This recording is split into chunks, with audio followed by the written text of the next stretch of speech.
जिसके सिर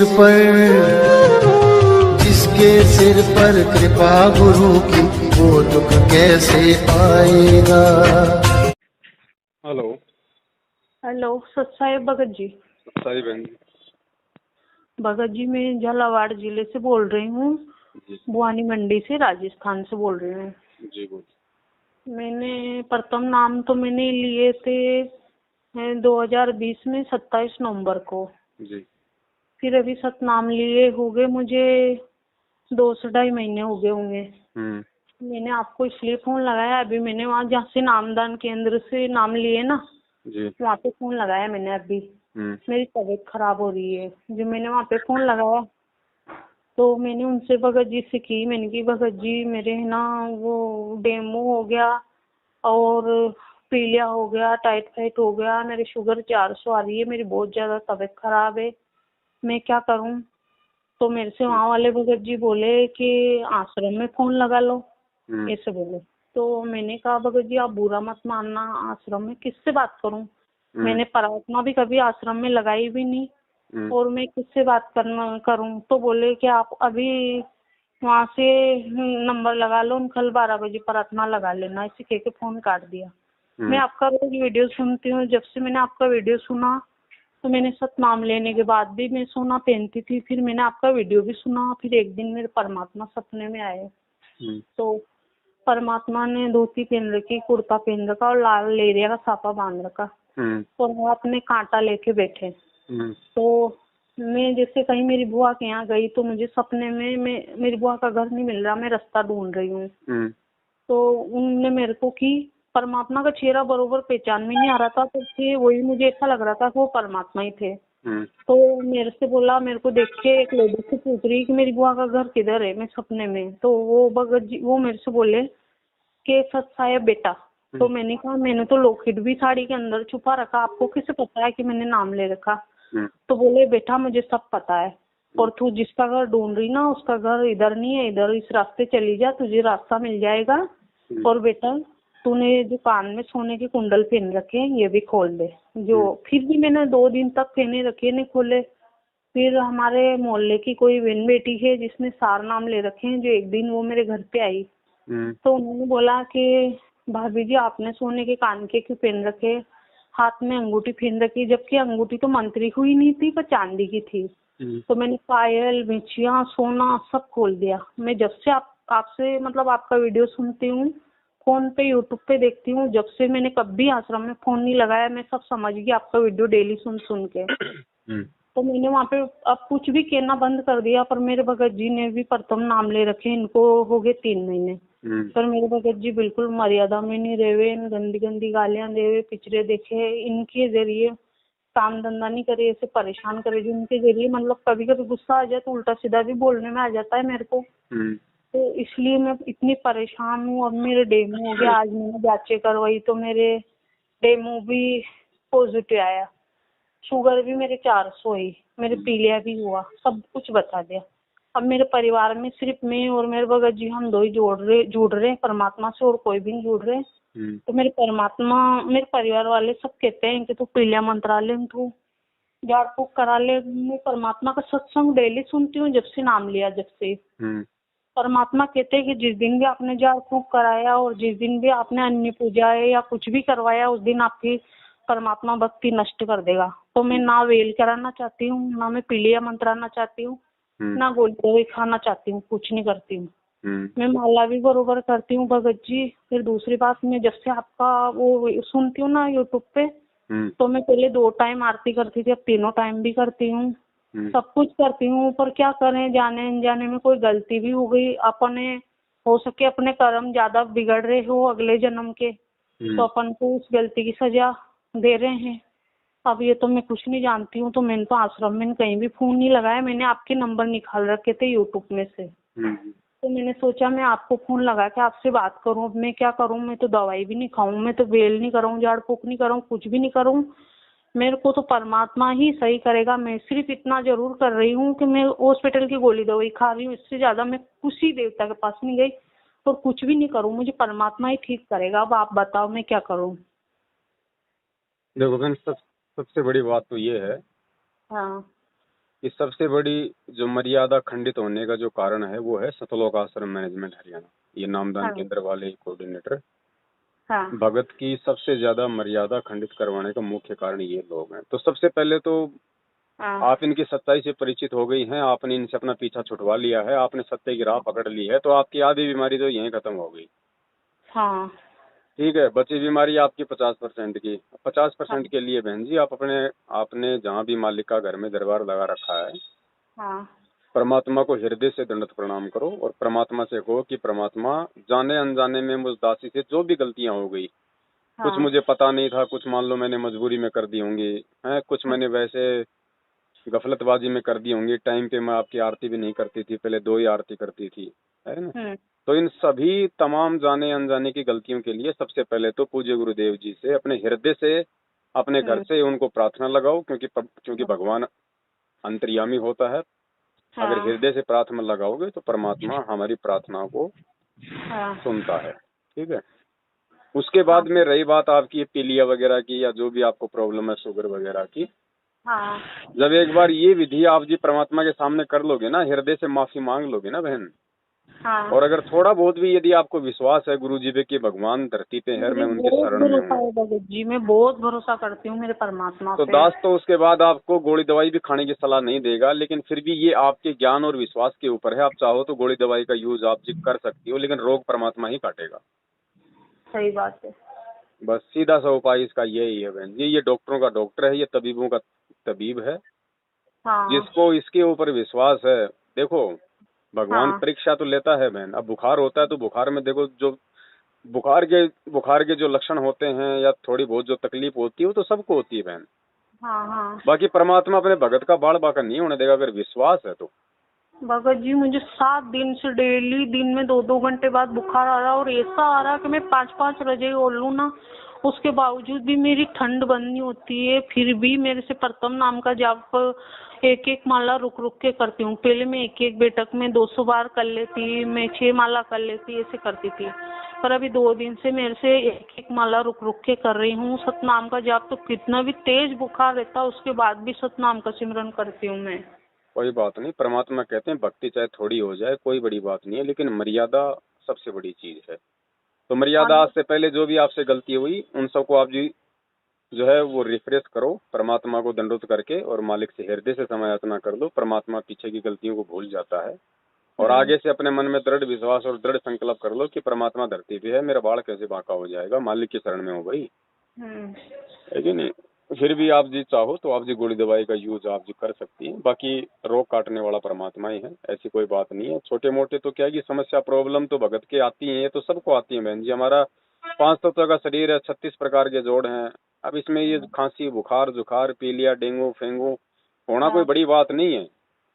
ठीक है, क्योंकि परमात्मा इससे क्या होता है ना, इससे हमारा एक मतलब विश्वास देखता है कि देखिए इस भगत को मेरे ऊपर कितना विश्वास है। अभी भी ये 4 रुपए की गोली दवाई पे ज्यादा विश्वास करता है, या मैंने इसको जो अनमोल जो इसको मैंने चरणामृत दे रखा है, प्रसाद दे रखा है, 3 समय की आरती सत्संग दे रखे हैं, मंत्र दे रखे हैं, ये उन पे ज्यादा विश्वास करता है।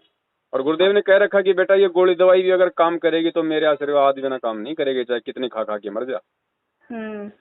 तो मालिक पे विश्वास रखो बहन, और रोग काटने वाला परमात्मा ही है, और ऐसी कोई बड़ी बात नहीं है। आप यदि समय याचना मांग लोगी ना एक बार भगवान से, उसके बाद में कोई कुछ नहीं कर पाएगा, बाड़ी बांका नहीं होगा। मैंने वहाँ से सतलोक का जल है वो पिया, प्रसाद खाई, मैंने परमात्मा से कि परमात्मा मेरे जड़ से जो भी बीमारी है सब आप खत्म करोगे, मुझे तो आप पे भरोसा है। ऐसे नहीं कहना आपने बहन जी कि आप मेरी जड़ से खत्म करो वो करो, हमारा जो विधान है हमने वो पूरा करना है। अब विद्यार्थी है, विद्यार्थी कभी टीचर को ये बोलता है कि मास्टर जी आप मुझे पास कर देना, आप मुझे पास करोगे, और क्या उसके कहने से उसको पास कर देगा? वो तो वो पढ़ाई पढ़ेगा ना जो दे रखी है, मर्यादा में रहेगा, टाइम पे स्कूल में आएगा, यूनिफॉर्म में आएगा, डिसिप्लिन में रहेगा, उसमें कॉपी में कुछ लिखेगा तो ही तो टीचर पास करेगा, उसके कहने से थोड़ी पास कर देगा। तो ऐसे कहने से कुछ नहीं होने वाला कि गुरुजी मेरा ये रोग मेरा जड़ से समाप्त कर दो। ये आदेश हमने नहीं देने परमात्मा को, हमने हमारे बोलचाल में भी थोड़ा सा की जो है मतलब थोड़ा सा वो सुधार करना पड़ेगा कि हम गुरुजी को आदेश दे रहे हैं या हम गुरुजी से प्रार्थना कर रहे हैं। आप उसको बोलो कि परमेश्वर आपकी बच्ची आपके चरणों में है मालिक, आपके सिवा मेरा कोई ठोर ठिकाना नहीं है भगवान, और ये जो आ रही बीमारी है मालिक, ये मुझे पता है, ये मेरे कर्मों की है। अब मालिक आपके ऊपर निर्भर है परमात्मा, मैं तो आपकी शरण में हूँ परमात्मा, काटो तो आपकी मर्जी, ना काटो तो आपकी मर्जी मालिक, मैं तो आपके भरोसे चलूंगी, मैंने तो आप पे विश्वास कर लिया, मैंने तो आपको अपना बाप मान लिया। तो इतना जब हम प्रार्थना कर लेंगे तो फिर कौन सा ऐसा बाप है जो वो चुपचाप बैठेगा। जब से मैं आपका वीडियो देखती हूँ ना, तो मैंने आश्रम में जाना बंद कर दिया। मेरे जो भी मतलब मन में कुछ भी होती क्षमा याचना मैं परमात्मा से मांगती हूँ। और भगवान देखो बहन जी, आपने नाम ले रखा है उस परम शक्ति का, और रोज संध्या आरती पढ़ती हो अंतर्यामी एक आप आत्म के आधार। अब जब हम अपने गुरुदेव को अंतर्यामी कह रहे हैं तो फिर अंतर्यामी से प्रार्थना थोड़ी लगाई जाती है, अंतर्यामी से मतलब कोई संदेशा थोड़ी भिजवाया जाता है। अपनी आत्मा से प्रार्थना लगाओ, अपने हृदय से प्रार्थना लगाओ, अपने घर से प्रार्थना लगाओ, बीच में एजेंटों की जरूरत नहीं है। एजेंट बनाओगे तो ये सबसे पहले तो आपके ज्ञान की जो है वो कमी को दर्शाएगा। फिर दूसरा बात, किसी दूसरे को बीच में डालोगे तो भगवान नाराज होगा। सही है। तो प्रार्थना करनी अपने हृदय से करो ना। इतने उदाहरण दे दिए भगवान ने। मीराबाई ने जहर पिया था, परमात्मा ने अमृत कर दिया था, उसने किससे प्रार्थना लगवाई थी कि भगवान मैं जहर पीने वाली हूँ, कल शाम को 4 बजे लगाई थी उसने एक प्रार्थना। चीरहरण में भी वहाँ परमात्मा ने साड़ी बढ़ाई थी। मैं तो फिर बताओ द्रौपदी ने कौन सी प्रार्थना लगाई थी किसी कोऑर्डिनेटर से? सही है, किसी से नहीं लगाई थी, पर मैंने फिर भी आज अंदाज देखने के लिए मैंने प्रार्थना तो लगाई। पर मैंने पूछा उनसे, जो उन्होंने मेरे से बोला कि आप वहाँ पे प्रार्थना लगा लो, तो मैं आपका वीडियो देखती हूँ। कहीं नहीं लगानी प्रार्थना, भगवान से लगाओ। हाँ। इन गुंडों से क्या प्रार्थना लगानी? ये तो नालायक इंसान है जो भक्ति में आके राजनीति करते हैं, आरक्षणबाजी करते हैं, भक्तों को ठगते हैं। ये तो गुंडे हैं बहन जी। हाँ, इनका तो संपर्क ही बेकार है, इनका तो सौपन में भी कभी इनका मतलब दर्शन नहीं होना चाहिए। जो मैं तो वहाँ तो जाना ही बंद कर दिया भगत जी। और मैं 2-3 बार गई तो मैंने तो ज्यादा दान भी नहीं किए, 10-20 रुपए, 100 50 रुपए दान किए। लेकिन जब से अब आपने जो दान किया है ना, उस दान का ही प्रतिफल है जो आज आप ये थोड़ा बहुत आप ये भुगत रही हो। नहीं, भगवान तो कांटा भी नहीं लगने दे अपने भगत को। लेकिन आपका वीडियो सुन सुन के मेरे को सब बातें समझ में आ गई। अब ना तो मैं कभी आश्रम में जाऊं और ना ही कभी मैं अब वहाँ पे ना वहाँ आश्रम में बरवाला में भी प्रार्थना नहीं लगाऊं, क्योंकि मुझे वहाँ भी पता है आप कहते हो कि उनका भाई बेटा महेंद्र भगोड़ा परमात्मा के आश्रम पे कब्जा करके परमात्मा तो चटाई पे सो रहे, रुकी सूखी रोटियां खा रहे हैं। नहीं, ये जो सब वो तो आंखों के सामने बहन जी, हमको झूठ थोड़ी बोल रहे हैं। जेल में कौन सा 5 स्टार सुविधा मिलेगी बताओ? पता है मुझे कि हमारे परमात्मा तो इतने वो है, फिर भी इन लोगों ने उनका ज्ञान नहीं समझा, उनको अंदर करवा दिए सबने मिलके। वहाँ आश्रम में दूसरों ने कब्जा कर रखा। वहाँ किससे प्रार्थना लगाओ? हमारे गुरुजी, अगर चलो ठीक है, अगर आप प्रार्थना लगा रहे हो तो हमारे गुरुजी का जो भी वीडियो है, जो भी रिपोर्ट आपकी अगर जेल में बात हो रही है तो उसकी डालो सबके। हमने लगानी नहीं प्रार्थना बहन जी। हमने चाहे प्रार्थना जेल में जाओ या ना जाओ, हमने ज्ञान आधार से चलना। ऐसा नहीं कि भाई लो भाई जेल में गुरुजी के पास में प्रार्थना जाने लग गई तो हम प्रार्थना लगाने लग जाएंगे। वो तो फिर हमारी वो मूर्खता हो जाएगी। अंतर्यामी है तो अंतर्यामी से प्रार्थना नहीं लगानी, लगानी है तो अपने हृदय से लगाओ, अपने घर से लगाओ। बीच में कोई एजेंट नहीं खड़ा करना। चाहे लाख प्रार्थना जाओ चाहे जेल में, उससे हमें कोई लेना देना नहीं है। भगत जी साल भर होने में आया, मैं तो ये भी नहीं समझती हूँ कि आश्रम में कैसे प्रार्थना लगाते हैं। मैं आपका वीडियो देख देख के समझ भी गई हूँ। और दूसरी बात है, मैं परमात्मा का वो सुनती हूँ। और फिर आपने ये जो फेसबुक पे भी सतनाम के बारे में डाल रखा है कि एक भगत ने फोन लगाया कि मेरे किसी ने तिलक निकाल दिया तो उसके नाम खंडित हो गए, ऐसे आश्रम से फोन आया। ये वीडियो भी मैंने कल सुना आपका। तो परमात्मा ने तो किसी सत्संग में ये नहीं कहा। परमात्मा तो ये कहते हैं कि चाहे नाम भी जाने जाने में खंडित भी हो जाए, गलती भी हो जाए अपन से, तो आप भक्ति नहीं छोड़ना चाहिए। परमात्मा यही कहते हैं। बिल्कुल। एक बार अभी लॉकडाउन में उन्होंने मुझे, यहाँ शामगढ़ वाले आश्रम वाले ने मुझे लॉकडाउन में ऑनलाइन नाम भी दिए थे।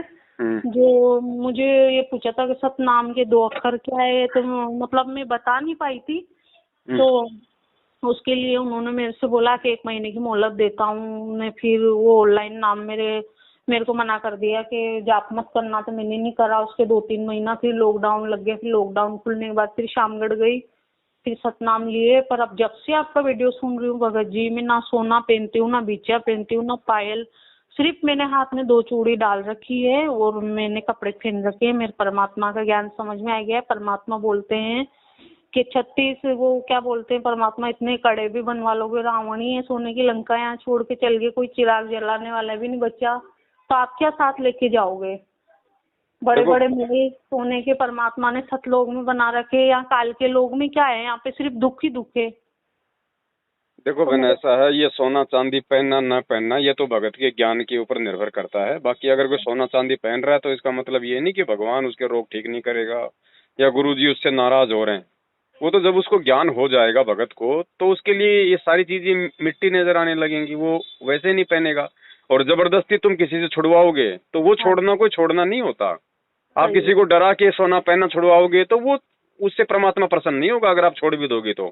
जब तक आप खुद परमेश्वर के ज्ञान पे मतलब चिंतन मनन ना करके, और जब तक आप अपने शरीर को मिट्टी ना समझ कर, इन सोने चांदी को मिट्टी समझ के जब तक नहीं आप जी इन चीजों को छोड़ोगे ना, तब तक हाँ, वो छोड़ना नहीं होता है। सही बात है। ऐसा थोड़ी है कि लो भाई भाई गुरु जी ने बोल दिया तो आज ही भाई उतार के फेंक देंगे। लोग नहीं फेंकते। आश्रम में लोग नाम लेने आते थे, लोग सोने की अंगूठी भी पहनते थे, सोने की जो है लोग चैन भी पहने रहते थे, माता बहनें भी पहने रहती थी। परमात्मा तो किसी को मना नहीं करते थे। जिसने सारनाम ले लिया, सारनाम के बाद में ये चीजें कंपलसरी हैं, क्योंकि सारनाम वाला कोई बच्चा नहीं होता, उसको पूरा ज्ञान हो जाता है। और उसके बाद भी यदि सारनाम प्राप्त भगत भी अगर सोना चांदी पहनता है तो फिर वो मतलब भक्ति के लायक नहीं है फिर। नहीं भगत जी, जब से आपका वीडियो सुना है मैं पहनती नहीं हूँ, घर में जरूर पड़ा है, पर वो भी बेच दूंगी मैं। पहले भी बेच दिया था और अभी भी बेच देखो ऐसा दूंगी। है बहन जी, उसको बेचने की जरूरत नहीं है। घर में अगर उसके बेचने से अगर कोई विरोध हो जाए ना, तो उसको बेचना नहीं है। देखो आपने अपने मन से सोने को दूर कर दिया ना, हाँ। तो आपके लिए चाहे वो घर में पड़ा रहे आपको कोई नुकसान नहीं देगा। अच्छा। ऐसा नहीं है कि भाई आप अगर उसको अपने घर से बाहर नहीं निकालोगी तो भी आपको जो है कोई दिक्कत, ऐसा नहीं है। अगर आपके सोना बेचने से अगर आपकी सास नाराज हो रही है, आपका हाँ। पति नाराज हो रहा है, आपके घर में कोई झगड़ा बढ़ने की आशंका है, तो उसको मत बेचो। आपने अपना मन सोने से हटा देना है कि मेरे लिए तो मिट्टी चाहे घर में पड़ा रहे, चाहे चाहे सुनार के पास चला जाए, बस। सही है। तो फिर मैं अभी हॉस्पिटल में एडमिट होना है मुझे। कल मेरे घर ये वाले परिवार वाले झालावाड़ ले जा रहे हैं एडमिट करने के लिए। देखो फिर ऐसा क्या है, करूं? आप अभी कहाँ हो आप? मैं तो अभी मेरे रूम में हूँ, मेरे घर पे हूँ। हाँ, तो आप सबसे पहले तो गुरुजी के सामने दंडवत करके मालिक से अपनी हृदय से क्षमायाचना मांगो। अच्छा। और घर पे चरणामृत है? हाँ, सब कुछ है, प्रसाद है वहाँ का, तो चरनामत है, सब है। मालिक का चरणामृत लो। चरणामृत परमात्मा का जो है मतलब रोज लिया करो। सुबह की सुबह जैसे आप उठो, सुबह हाँ। उठते ही सबसे पहले गुरुजी को दंडवत करते ही मालिक का चरणामृत और प्रसाद, हम्म। ठीक है। और सबसे पहले तो आप गुरुजी से अपनी गलतियों की क्षमायाचना मांग लो। उसके अच्छा। बाद देखो रात रात में परमात्मा क्या चमत्कार करता है। और अगर फिर भी कोई आराम नहीं है तो कोई दिक्कत नहीं, घर वाले अगर हॉस्पिटल ले जा रहे हैं ना तो हॉस्पिटल आप जी जाओ, हाँ। कोई दिक्कत नहीं है। परमात्मा दया करेगा तो सब रिपोर्ट नॉर्मल आएंगी, कोई दिक्कत ही नहीं। जी भगत जी, वो 4 लाख कीटाणु बताते हैं डेंगू की जांच में, जो वो 2 ही लाख आए, जो घर वाले भी सब घबरा गए, जो कि एडमिट कर रहे हैं। जो मैंने कहा पहले मैं आपको कुछ फोन नहीं लगा। बहन जी, ये चाहे डेंगू हो चाहे डेंगू हो, हाँ। कुछ भी हो जाए, भगवान के हाथ में है जीवन और मौत। कुछ नहीं, 1% नहीं, ये सब फैले हैं। मेडिकल साइंस, डॉक्टर सब फैले हैं। परमात्मा धरती पे है। अगर आपको अगर दृढ़ विश्वास है बहन, तो घर वालों को मना कर दो कि भैया मेरे बाल बाका नहीं होगा, तुम बैठे रहो सारे, मैं अपने घर पे ठीक हूँ। आप जड़ पकड़ जाओ और परमात्मा से प्रार्थना कर लो और मालिक का चरणामृत लो और मालिक की भक्ति करो, आपका बाड़ी बाका नहीं होने वाला। जी भगत जी, मेरे परिवार वाले सारे, कोई कुछ कह रहा, कोई कुछ कह रहा, मैं उनसे भी कह देती हूँ। हॉस्पिटल तो भले ही चली जाओ, कोई दिक्कत नहीं, लेकिन झाड़े झपाड़े वाले के पास या कोई नहीं, पीलिया झाड़ने वाले के पास, उनके पास मत चले जाना बिल्कुल, नहीं, 1% भी। भगत जी, अगर मैं विरोध नहीं। करना पड़े तो विरोध करना, चाहे सासू का करना पड़े चाहे घर वाले का करना पड़े। बोले भैया मर जाऊंगी लेकिन झाड़ा हाँ। झपाड़ा नहीं लगाऊंगी, ध्यान रखना। नहीं, परिवार वाले कह रहे सासू वासू तो खैर वो तो ससुराल में रहती है, मैं तो बुआनी मंडी में मकान बना रखा है, यहीं रहती हूँ। पर ये साले मेरे पापा ने, मेरे भाई ने, इनके पीर वालों के पास मकान बना रखा, जो ये कह रहे हैं कि पीलिया मंत्रा दे तेरे, ये कर दे। मैंने साफ मना कर दी कि जो भी होगा वो सब परमात्मा सही करेगा। मैं तो परमात्मा पे भरोसा करती हूँ। परमात्मा के अलावा मेरे कोई भी नहीं, कोई बेटा नहीं। वो परमात्मा कहते हैं, सुखदेव ऋषि 12 साल अपनी माँ की कोख में रहे थे। सब ज्ञान सुनती हूँ परमात्मा का मैं, मुझे सब पता है। मैं कुछ भी हो जाए पर मैं परमात्मा का पल्लू नहीं छोड़ूंगा। मेरे मालिक ने मुझे चरणों में ले बस लिया। मर्यादा में रहना बहन, बाकी तो सतगुरु जो चाहे सो कर दे, भ्रम पड़ो मत, कोई कुछ भी कर देगा भगवान, ध्यान रखना। जी कुछ भगत नहीं है। मेरे साडू का 2-3 साल का बच्चा था, उसके डेंगू हो गया था। जी। उसको जयपुर हॉस्पिटल में लाए। डॉक्टरों ने कहा कि भैया इसकी प्लेटें वो हो गई, पता नहीं वो डाउन होती ज्यादा होती है, मुझे मालूम नहीं। हाँ। तो डॉक्टर ने उसको कहा कि भैया यहाँ से ले जाओ, हमारे बस की बात नहीं है। मैंने भगवान पे विश्वास करके उसको कहा कि भाई चलो तुम गुरुजी के पास में और नाम ले लो। मैं हाँ। उसको बरवाड़ा आश्रम में उसको गुरुजी के पास लेके गया। मालिक हाँ। से जब हम गए वहाँ पे दर्शनों के लिए, तो मैंने परमात्मा से प्रार्थना लगाई कि परमात्मा ये मेरा साधु है जी। और इसके बच्चे को डॉक्टरों ने डेंगू बता दिया, मालिक बोल रहे हैं यहाँ से ले जाओ। तो कुछ नहीं, बस मालिक ने कहा कि बेटा बेटा भक्ति करो, कुछ नहीं होगा। बहन जी कुछ नहीं हुआ, उस बच्चे के कुछ नहीं हुआ, बच्चा आ गया अपने घर पे। अब उन्होंने थोड़े दिन तो भक्ति की, फिर उन्होंने छोड़ छाड़ दी। आज वो बच्चा खेल रहा है, कोई दिक्कत नहीं, वो बड़ा हो गया। परमात्मा क्या नहीं कर दे बहन। परमात्मा तो बहुत समर्थ है भगत जी। एक वीडियो इसमें सुना था मैंने इंटरव्यू में कि किन्नर बच्चे को भी परमात्मा ने जीवन दान दे दिया, उसको भी मनुष्य का जीवन सही साठ कर दिया। मैं तो हर चीज सुनती हूँ मालिक की। भाई भगवान है, जब गुरुजी ने कह दिया कि भगवान क्या नहीं कर सकता, तुम हाथी छोड़ो, भगवान तो पूरी धरती को सुई की नोक से निकाल दे, तो वो क्या नहीं कर सकता बहन। बस कमी अगर किसी चीज की है तो भगत की है, भगत के विश्वास की है। कुछ भी कर सकता है। ये वही भगवान है जो बिना ऑपरेशन के, बिना टाका लगाए रामानंद की और सेव की गर्दन जोड़ी थी। जी हाँ। ये कोई दूसरा भगवान नहीं है, ध्यान रखना। वही कबीर साहब है आज हमारा गुरु। जी इसको चाहिए विश्वास। कहे कबीर सुनो वे साधो, मैं तो हूँ विश्वास में। हाँ। और विश्वास बनेगा बहन जी आपके पिछले भक्ति संस्कार से और वर्तमान के ज्ञान आधार से। और कोई तरीका नहीं है कि ज्योति करवाने से, पाठ करवाने से इनको पात्रों को। अरे ये भी करवानी है तो अपने सतगुरु को कराओ ना जब हो, वरना उनको संकल्प करो। और पैसा जब गुरु जी आए तो उनके हाथों में दो, तो कम से कम तुम्हारा दान कोई ठोर ठिकाने तो लगे, कोई मतलब के धर्म के काम में तो लगे। अभी राजनीति में तुम्हारा दान लगेगा तो तुम्हारे कोई पीढ़िया होगा, और क्या होगा। जी जी, मैंने कभी प्रार्थना लगाई भी नहीं। मैंने वहाँ मेरे को ऐसे बोला कि आप वहाँ प्रार्थना लगाओ, तो मैं जानती हूँ वहाँ पे क्या क्या चल रहा है। तो वहाँ भी परमात्मा की प्रकट दिवस को जन्मदिन मनाया, वो सब करते हैं। जो मैं डेली आपका फेसबुक पे वीडियो सुनती हूँ, यूट्यूब पे सुनती हूँ, तो इसलिए मैंने आपसे ही बात करी। तो ठीक है बहन, कोई दिक्कत नहीं। आप तो सबसे पहले भगवान से जाने अनजाने की सारी गलतियों की समायोजना करो, मालिक का चरणामृत लो, थोड़ा प्रसाद लो हैं, और घर वालों को बोलो भैया क्यों फालतू में पैसे बर्बाद करते हो। मेरा मालिक चाहेगा तो मैं 2-4 दिन में मैं वैसे ठीक हो जाऊंगी। और आप अपनी भक्ति पे ध्यान दो। मेरे भगत जी ने नाम ले रखे हैं, लेकिन बिल्कुल भी मर्यादा में नहीं रहते हैं। देखो वो बहन जी मर्यादा में रहेगा तो उसको फायदा है, नहीं रहेगा तो वो अपना संस्कार पाएगा। आपको उसके प्रति ज्यादा टेंशन लेने की आवश्यकता नहीं है। मैं बहुत ज्ञान समझाती हूँ, समझ में नहीं। सारे दिन पिक्चर देखना, नाटक देखना। करने तो आपका काम समझाने का है, आप उनको समझा दो। बाकी नहीं मानता है तो ठोकर लगेगी, तब समझ में आ जाएगी। किसी के पीछे मत दौड़ो ज्यादा। मैं क्या करूं भगत जी, नहीं समझे तो मैंने तो छोड़ दिया उनको समझाना भी। एक काल के दूतों हाँ को तो ठीक है ना समझाना भाई, भी। आप अपने घर में सत्संग सुनती हो, वो भी सुनता है, कोई वो बहरा तो है नहीं। और हाँ। समझाने का मतलब क्या होता है, रोज उसके मतलब इंजेक्शन लगाना थोड़ी उसको समझाना है। हाँ, आपने और घर में सत्संग लगा दिया, परमात्मा समझा रहे हैं ना। मेमोरी भरा रखी उनके मोबाइल में, पर दिमाग से थोड़े मेंटल है, जो वह नहीं समझ में आवे तो क्या कर सकते हैं। कोई बात नहीं, आप ज्यादा टेंशन मत लो। उनके संस्कार हैं, आपके संस्कार बहन जी अलग हैं। ठीक है, हम अगर टेंशन लेंगे तो हम खुद अपनी भक्ति नहीं कर पाएंगे, ध्यान रखना। जी भगत जी। और मेरी जो नंबर वो जब उसका ठीक का समय आएगा, ढंग से भक्ति पे लगना होगा तो लग जाएगा, ना लगे तो ना लगे। आप अपने आत्म कल्याण की सोचो। जी भगत जी। और मैं आपसे ये बोल रही हूँ कि मेरे ये व्हाट्सएप नंबर है, आप मुझे जोड़ देना इस नंबर से। ठीक है, एक साथ संगति का जो ग्रुप है उसमें ऐड कर दूंगा मैं ना। जी भगत जी। सत्साई सत्साई बहन, जय बंदी छोड़ के। जय हो बंदी छोड़ के।